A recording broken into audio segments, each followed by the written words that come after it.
Udahni duboko.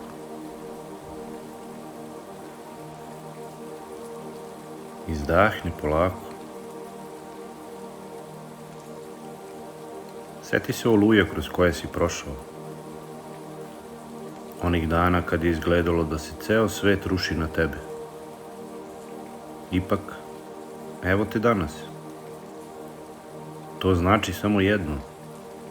Bog te nikada nije ostavio samu u oluji. Oluje su deo života. One dolaze naglo, tresu sve što si gradio, uzimaju mir, plaše tvoje srce. Ali oluja nikada nije večna. I u svakoj oluji Bog je s tobom. Možda ga ne vidiš, možda ne čuješ njegov glas od buke vetra i groma.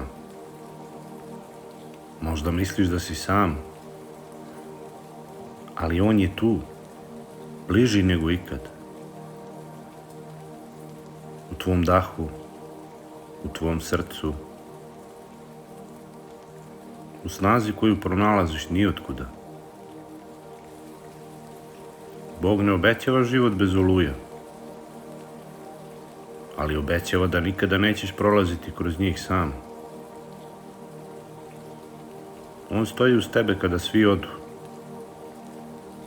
On te podiže kada padneš.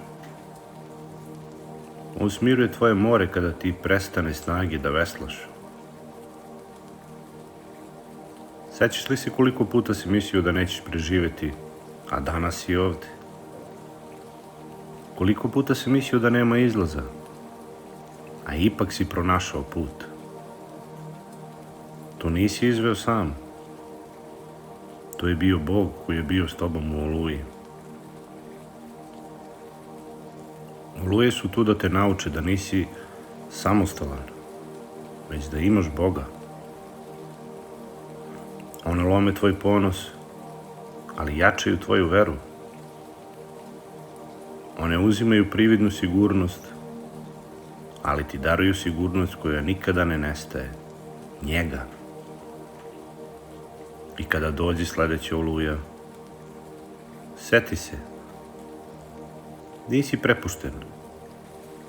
Iako more peni, iako vetar urla, iako grom udara, on je u tvojoj lađi.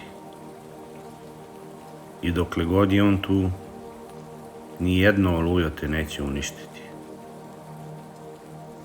Zato, ne boj se oluja. One ne dolaze da te slome, već da te podsete da Bog upravlja tvojim morem i da te nikada, baš nikada, neće ostaviti samog u oluji.